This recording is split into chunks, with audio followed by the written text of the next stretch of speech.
Muito obrigada, mulheres. Agora, convido todo mundo para assistir o vídeo do UOL.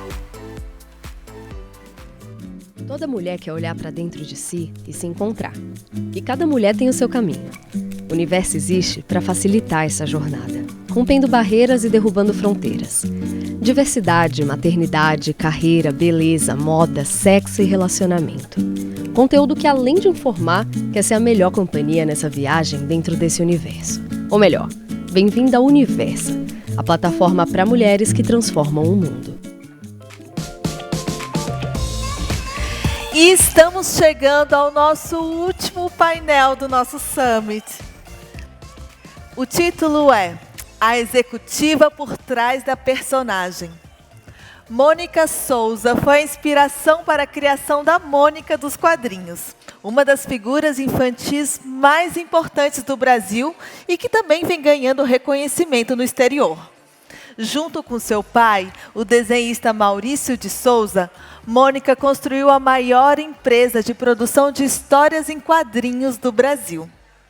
Em busca de constante atualização, a Maurício de Souza Produções leva a Turma da Mônica para todas as interfaces onde é possível explorar a brincadeira e a imaginação, como em revistas, mais de 1 bilhão de exemplares vendidos, livros, filmes, desenhos animados, games, aplicativos e mais de 3.000 produtos licenciados.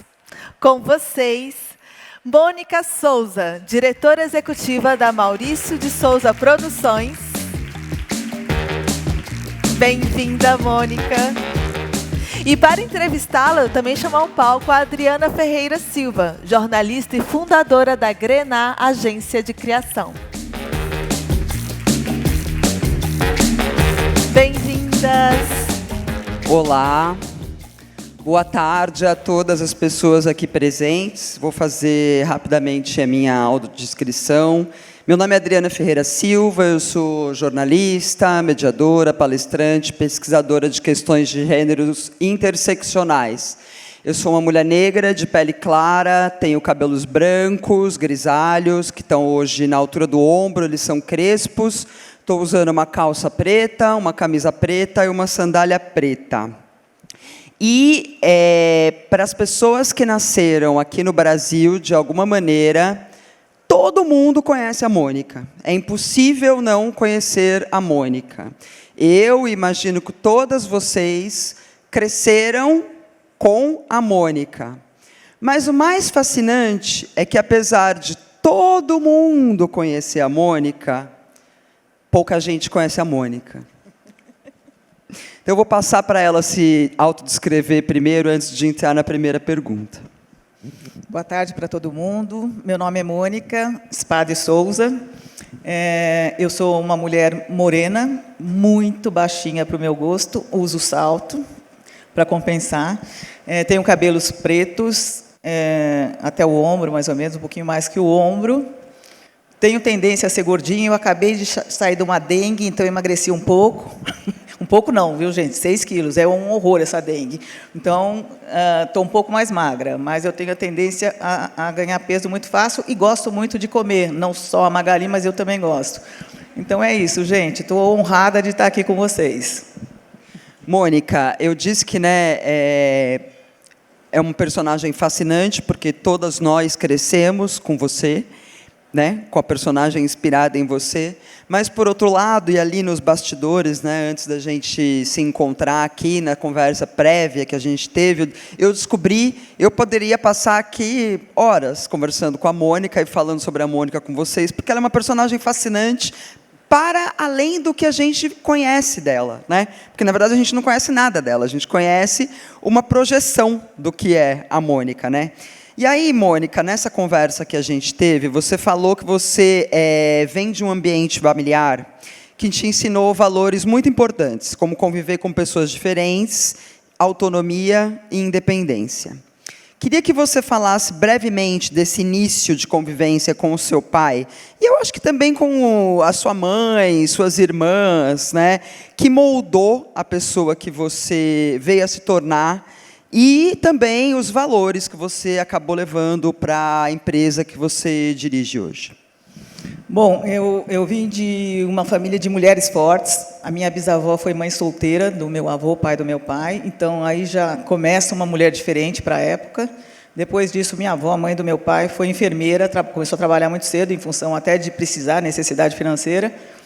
Depois, minha mãe foi fotógrafa antes de casar com meu pai. E então, eu vim de uma família que sempre viu as mulheres como... Eu via as mulheres da minha família como pessoas fortes. E, ao mesmo tempo, meu pai estava começando a empresa dele, na sala da nossa casa, onde ele precisava, depois de um tempo, de artistas, independente se fosse homem, mulher, gay, negro. O primeiro funcionário do meu pai era um homem negro, que até inventou o cabelo do Cascão. Depois disso, várias outras pessoas. Então, o meu ambiente, o que eu assisti desde a infância, foi que todo mundo era igual, todo mundo era respeitado, todo mundo convivia da melhor maneira possível. Depois disso, meus pais se separaram. E, na época, 67, mais ou menos, tinha muito preconceito da mulher separada, né? Então, até minha mãe escondia, até a gente não entendia por que ela escondia, em algumas ocasiões que eles eram separados, mas depois, com o tempo, eu fui entender. Então, algumas mães não deixavam as filhas irem na nossa casa, ou algumas mulheres não conviviam com a minha mãe, em função dela ser separada. Então, na minha casa, graças a Deus, tinham muita diversidade. Mulheres separadas, gays, mulheres negras, que eram amigas da minha mãe. Então, eu cresci vendo isso como normal. Isso, para mim, é fascinante. Isso eu acho que eu passei para os meus filhos também. E a Maurício de Souza é assim até hoje. Então, acho que isto fez com que a gente enxergasse o mundo de uma maneira diferente e também enxergasse o mundo, já que eram mulheres fortes, eram 3 filhas mais velhas, eu, a Magali e a Mariângela. Meu pai nunca falou para a gente também que a gente não poderia fazer alguma coisa. Nunca tive essa impressão que eu, como mulher, não poderia fazer alguma coisa. É lógico que, ao longo do tempo, depois, na carreira, a gente vai vendo as dificuldades, mas... Até então, o meu mundo era colorido, era lindo. Todo mundo era igual, todo mundo era bonito, todo mundo podia fazer o que quisesse. Então, acho que eu cresci nesta família, que depois você vai vendo que não é bem assim, que ainda existe bastante dificuldade. Ao longo do tempo, a gente vai aprendendo até com isso, convivendo e superando, porque eu também não gosto de ficar sofrendo pelo que foi. Eu olho pelo retrovisor e me ensinou muito aquilo, mas eu acho que, para frente, eu quero outras coisas. Você gostaria que você contasse, você ali acompanhando o trabalho do seu pai, né? Você, a Magali, quais, assim, para além de inspirar as personagens, o que era que desse ambiente familiar, desses valores que você mencionou agora, o seu pai leva, né, para as histórias em quadrinho? Bom, meu pai, para mim, é uma pessoa que eu mais admiro como ser humano, né? Até por tudo isso que ele ensinou para a gente desde criança. Não quer dizer que era um super pai, tá, gente? Ele trabalhou a vida inteira, 24 horas por dia, então não é que ele estava todo o tempo com a gente. Mas, para mim, como ser humano, ele é fascinante. Então, assim, a gente, desde pequena, todo mundo era igual. E se a gente falasse alguma coisa que ele não gostasse sobre diferenças, ou que a gente se achava alguma coisa a mais que o outro, ele ficava, assim, muito bravo. Então, ele sempre ensinou que a porta dele sempre estaria aberta para todos os funcionários que estariam ali, independente de quem fosse, desde qualquer nível que tivesse ali. E ele ficava muito bravo se isso não fosse respeitado por todos. E tem gente que acha que... Até eu acho que, de alguma maneira, de vez em quando, eu achava, eu preciso falar uma coisa urgente com ele, preciso fechar um contrato, e ele está lá falando com aquela pessoa sobre, sei lá, um desenho que ele não gostou, etc. e tal, isso aqui é mais urgente. Se eu falasse alguma coisa, acho que eu era excomungada ali. Então, acho que isso, para mim, foi bastante importante, o valor do ser humano que ele passou para a gente, a humildade. Ele é uma pessoa muito simples, ele atende todo mundo que chega perto dele, ele tira foto, ele pode estar onde for, ele está almoçando, ele deixa de almoçar para atender uma criança, um jovem, tirar foto, conversar. Isso também eu não vejo na maioria dos artistas igual a ele. Então, esta humildade dele, ele achar que ele não é mais que ninguém, que ele passou isso para os filhos também, é o que mais me encanta nele. E essa criatividade dele, desde os anos 60, que muita gente não sabe, mas o Maurício de Souza começou a primeira tira em 59. Só em 63 que nasceu a Mônica. Só tinham personagens masculinos. E aí até as pessoas questionavam, por que você não escreve sobre mulheres? E aí ele pensava com ele mesmo, como é que eu vou escrever se eu não tive uma infância com mulheres, as brincadeiras das mulheres, não entendo as meninas como elas são? E aí ele viu que na casa dele tinha 3 filhas, a Maria Ângela mais velha, que é a Maria Cebolinha, eu, que naquela época, em 63, a minha irmã mais velha cortou meu cabelo daquele jeito, e a Magali, que era a comilona. Então ele começou a escrever, porque ele falou, as crianças são transparentes, eu podia ver ali uma menina que era transparente, que era eu. Então, aí, de alguma maneira, ele criou, naquela época, em 63, uma família de personagens que tinha uma menina mais forte. E acho que também pela experiência de vida que ele teve também. Então, acho que ele sempre foi admirador da mulher, ele sempre foi... achou a mulher uma pessoa muito importante na família, na sociedade. E isso ele trouxe para a gente também. Trouxe através das histórias e através da nossa vida também. Mônica, imagino que todo mundo aqui, né, que cresceu lendo os quadrinhos da Turma da Mônica, tinha ali o seu personagem preferido. O meu era, por motivos óbvios, a Magali. Eu sou taurina, eu adoro comer. Então, eu me identificava 100% com a Magali. E depois eu cresci um pouco, adolescente, eu já queria ser a Tina. E aí, tem uma coisa muito interessante, que eu acho que o fato, né, de permanecer, o fato de que até hoje as pessoas leem, né, novas gerações continuam acompanhando, é porque vocês souberam se atualizar. A Turma da Mônica soube se atualizar. E aí eu queria que você falasse um pouco, você me contou, né, nas nossas conversas ali, coisas que eu nem nunca tinha prestado atenção, e eu não vou dar spoiler, vou deixar a própria Mônica contar, dos personagens que, nessas últimas décadas todas, foram mudando, que era para refletir justamente essas questões de diversidade, equidade e inclusão da sociedade. Bom, a gente, a vida inteira, acho que a Maurício de Souza Produções e a Turma da Mônica, em outras famílias, trouxeram alguma coisa que acontece no mundo. A Mônica sempre foi uma menina, e não só a Mônica, a Magali, etc., elas são umas meninas que gostam delas mesmas, independente de como elas são, isso para a gente é fundamental. O Chico Bento sempre defendeu a natureza, desde que nasceu, e, entre outras, a gente tem uma família de índios, e sempre a gente está, de alguma maneira, nos atualizando do que está acontecendo no mundo. Mas há pouco mais de 8 anos, eu fui numa reunião, uma palestra na ONU Mulheres, no Rio de Janeiro, e para falar sobre a personagem Mônica. E aí, algumas mulheres negras que estavam lá falaram assim, nós não nos sentimos representadas pela Maurício de Souza. Aquilo me deu uma dor no estômago. Eu falei, gente, como é que a gente... Até teve personagens negros, o Jeremias até mais velho que a Mônica, mas mulheres realmente não tinham personagens femininas negras. E a gente trouxe isso para Maurício de Souza e começamos a trabalhar, entre outras coisas que falaram ali para a gente. E a gente voltou e montou o projeto Donas da Rua, porque a gente ali viu, naquele discurso que foi feito da ONU, algumas pesquisas, que as meninas se sentiam bastante importantes na sociedade até os 6 anos de idade. Depois disso, elas começavam a desenhar os meninos. E até estava ouvindo a palestra anterior de falar de filmes, quais são os filmes que mulheres fizeram, etc. E na nossa palestra no Donas da Rua, a gente fala, a história foi contada por homens. Então, como que a gente vai mostrar para essas meninas que tiveram mulheres maravilhosas na história? Então, a gente começou esse projeto para fazer isto. Eu comecei até fazendo palestras em escolas para as meninas. E a gente foi recebendo pessoas para falar com os nossos roteiristas. Entre eles, um pessoal da ONU Mulheres, e falou o seguinte, por que as mães dos personagens usam avental?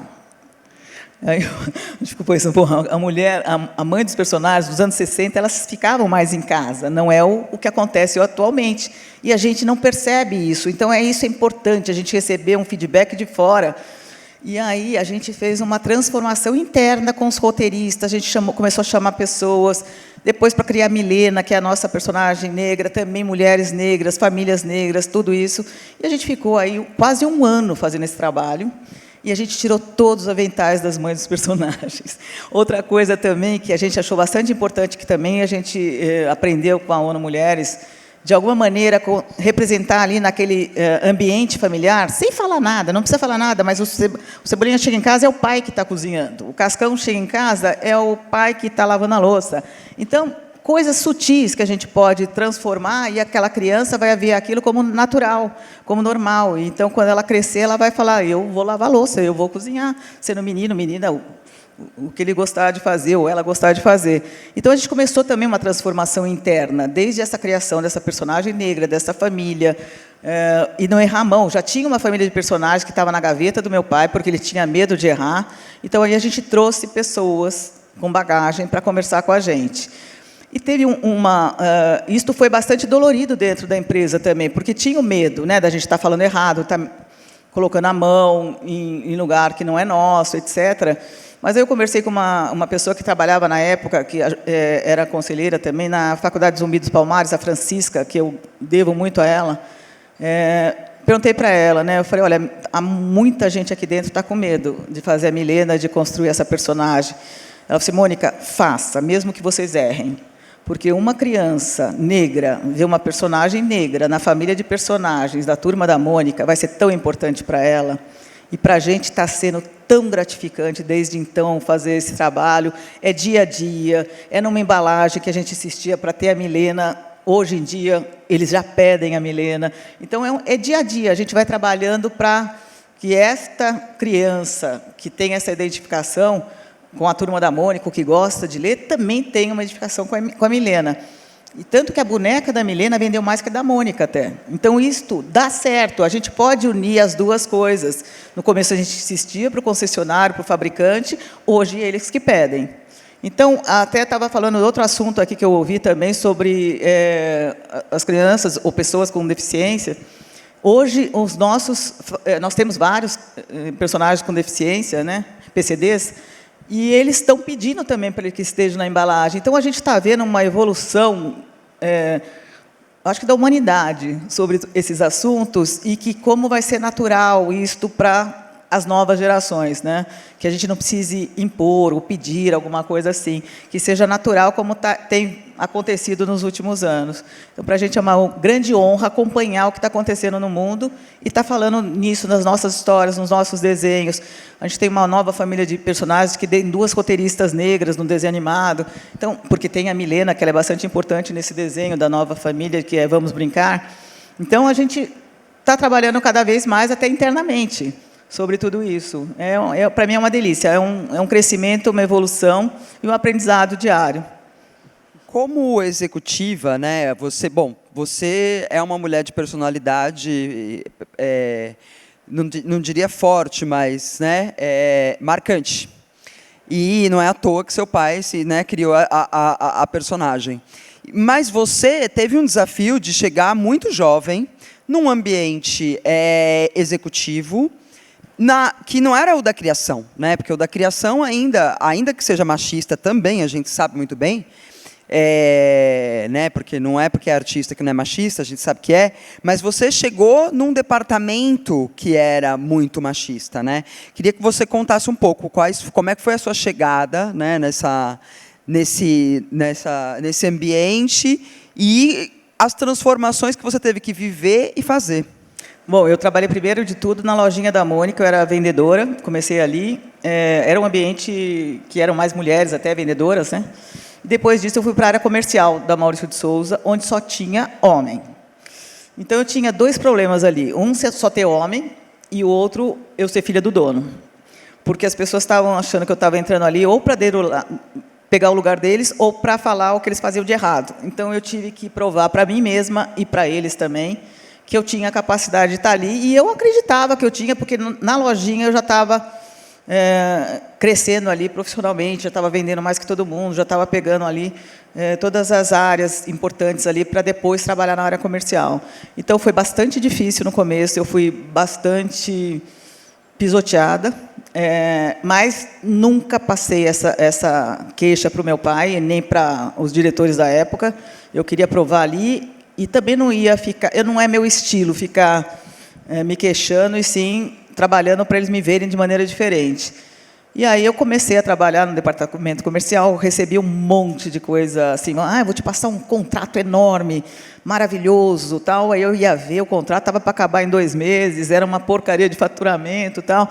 Bom, mas eu consegui transformar. Este contrato que eu peguei de um dos gerentes aí que estava fazendo um favor para mim, que era de 2 meses, faltava para acabar, eu transformei em outro contrato, porque eu entrei, na época era Alpargatas, tá? Esse contrato estava para acabar, que era de colchas. Eu fui conhecendo o pessoal lá dentro e fui conhecendo e pedindo para me apresentarem para as outras pessoas. Ninguém sabia que eu era filha do Maurício, também eu não falava isso, também não. Então, aí eu conheci uma mulher maravilhosa, que era gerente de produto da área de calçados. Eu falei, é com essa que eu tenho que falar. E aí começou o meu maior contrato na época, que era o tênis da Turma da Mônica. A campanha toda foi feita com a Mônica falando para o Maurício, porque eu não uso sapato.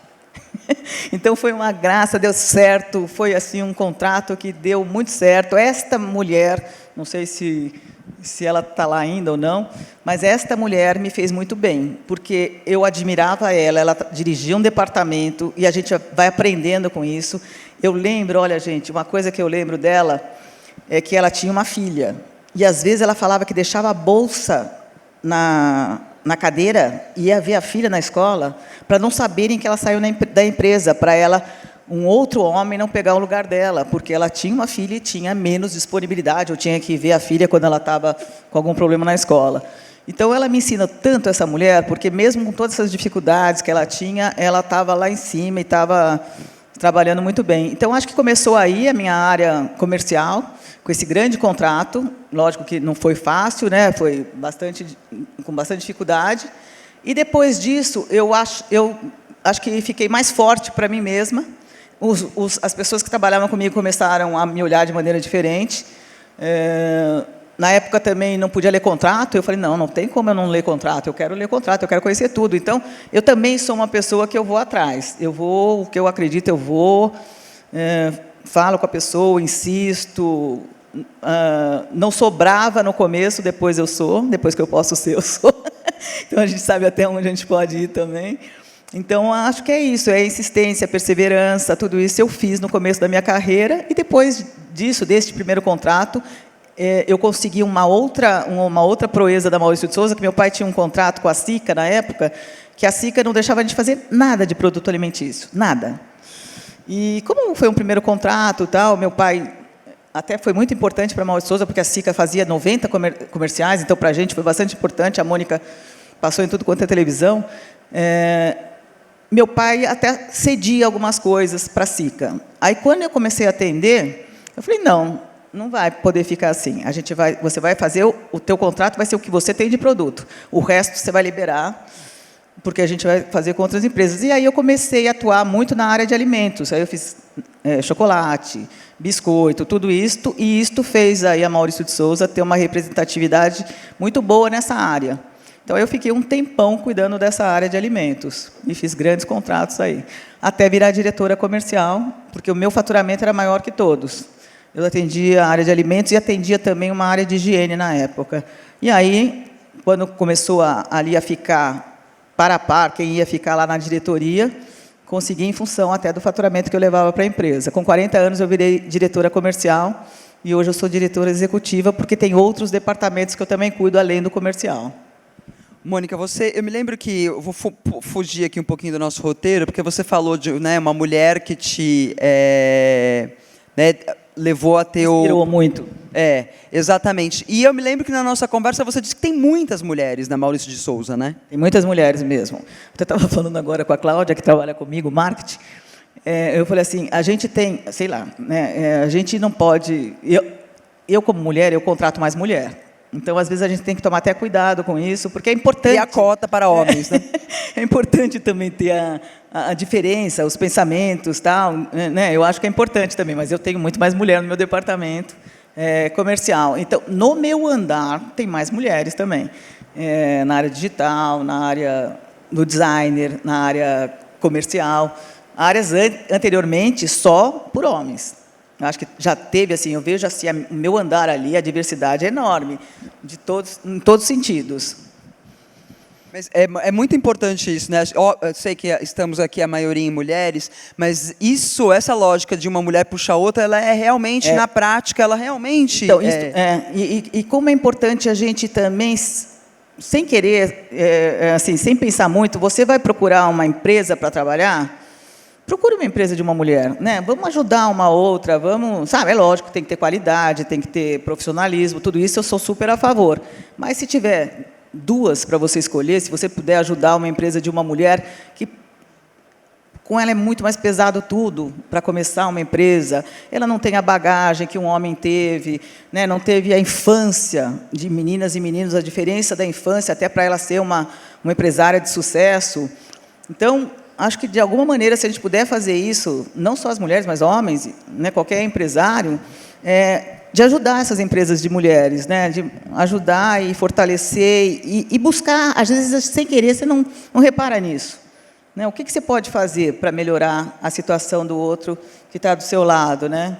É igual, eu tenho um departamento de designer que são artistas, né? A maioria, e eu falei, eu não tenho pessoas negras nesse departamento. E aí, quando eu conversava com o diretor, ele falou, vem várias pessoas aqui, mas não tem o nível que a gente está precisando. Isso foi um pouquinho antes da pandemia. Aí eu falei, então, vamos ensinar. Vamos pegar essas meninas negras e vamos ensinar elas a chegarem nesse nível. E aí veio a pandemia, não dá para ensinar na pandemia, né, porque é presencial, mas agora, depois disto, eu já estou conseguindo pessoas para virem e começarem a estagiar, ou, depende do nível já, a trabalhar na área também de designer. Então, acho que isso vale a pena, a gente pensar, a gente refletir, a gente trabalhar e investir nisso. Eu acho que quanto melhor a diversidade, acho que ajuda muito a todos nós. Imagino que você falou, né, de várias coisas importantes, e você, assim como a Maurício de Souza, foi vivendo transformações ao longo desse período, né? Imagino que todas essas experiências que você falou te transformaram. E aí eu queria pegar aqui e que você contasse uma história que você contou para a gente nos bastidores, que você tem 2 filhos, né, uma menina e um menino. A sua filha tem 41 anos, é uma publicitária, mora fora do Brasil, bem-sucedida, e decidiu que não queria ser mãe, e você queria muito que ela fosse mãe, né? E aí, eu queria que você contasse um pouco, né, tipo, você contou aqui das transformações que você viveu junto com a Maurício de Souza, até porque, se vocês nos transformassem, né, você perde a relevância, né? Como é que foi esse momento de embate familiar? Você sabe, assim, que eu sempre gostei de trabalhar fora, acho que nunca deixaria de trabalhar fora, mas sempre quis ser mãe também, né? E é uma profissão pesada, né? Ser mãe e trabalhar fora é pesado, para quem sabe. A minha filha sempre foi muito determinada e sempre decidiu a vida dela. Ela saiu de casa muito cedo, porque ela queria isso, foi trabalhar muito cedo, morou em Portugal, mora nos Estados Unidos, e ela chegou uma hora para mim e falou que não queria ser mãe, que não era dela. E como eu sempre quis ter filho, eu também queria ter muitos netos. E principalmente de uma filha, eu tenho mais um filho. Porque eu achava que eu ia ser mais folgada com o meu neto da minha filha, do que com uma nora, né? Então eu falei, não, porque a filha a gente não ouve muito, a gente vai pegar, vai mimar, vai estragar, tudo isso, mas era meu sonho ser avó. E ela chegou para mim e falou isso, na hora assim me deu, né, um gelado no estômago, e até questionei bastante ela, tal, assim, mãe, não é a minha, eu não gosto, eu não quero, eu gosto de trabalhar, eu gosto de ser livre, eu gosto de fechar minha porta e viajar ao mundo. Ela já escreveu 2 roteiros de filme, ela é roteirista, ela trabalha numa agência de publicidade, já ganhou prêmios internacionais. Então, e ela é assim, convidam ela para trabalhar num lugar que ela acha fascinante, ela vai. Então, ela falou, não é a minha. E doeu muito, foi difícil, mas ela chegou para mim e falou uma coisa que, para mim, ali, me transformou. Ela disse, mãe, a sociedade já vai me cobrar, você não me cobre. Nossa, aquilo para mim, assim, eu falei, eu me senti como ela, sabe? Eu falei assim, a sociedade vai cobrar, vai ser uma exceção a vida inteira, porque a mulher, quando casa, já falam quando vai nascer o filho, quando vai nascer o segundo filho, já fazem tua vida ali, um roteiro, né? Pronto. Então, ela estava escolhendo a vida dela, e eu tinha que respeitar aquilo. E aí eu fiquei do lado dela. Então, quando as pessoas, até, ou minha madrasta, ou outras pessoas, pô, você não vai ter filho? Não, ela não quer. E quem não quer ter filho, gente, não tenha. Porque eu acho isso também. Pode ser assim que não seja nenhuma boa mãe. Às vezes a pessoa insiste naquilo e não é a dela. Então, acho que se hoje em dia, eu vejo agora pessoas que trabalham comigo, jovens, igual a minha filha, que não quiseram ter filho também. Então, que bom que essas pessoas, essas jovens, estão tendo essa liberdade de escolher isso para a sua vida, né? De alguma maneira, escolher isso. Bom, meu filho me deu já 2 netos, eu amo de paixão, minhas noras são maravilhosas também, então eu não tenho problema nenhum com isso, que eu achava que eu fosse ter, mas, para mim, ela falou 2 coisas importantes. Uma foi essa, e eu falei, mas filha, mulher depende muito da idade para ter filho. A gente tem aí uma diferença aí física que chega uma certa idade, você não pode mais. Aí ela falou assim, mas se eu quiser depois de um tempo, eu adoto. Então, ela estava resolvida. E, para mim, aquilo, ela ser feliz, ela estar realizada, para mim, é o melhor do mundo. Eu sou uma mãe que quero que meus filhos sejam felizes, acima de tudo. Felizes, respeitados, de bem com a vida, e acho que eu consegui isso com os 2. Teve uma outra coisa muito engraçada que eu te contei, que quando a minha filha... Eu nunca quis saber o sexo dos meus filhos, eu tenho 2 filhos. E quando eu fui ter a minha filha, não sabia o que era, meu sogro levou uma luva de boxe.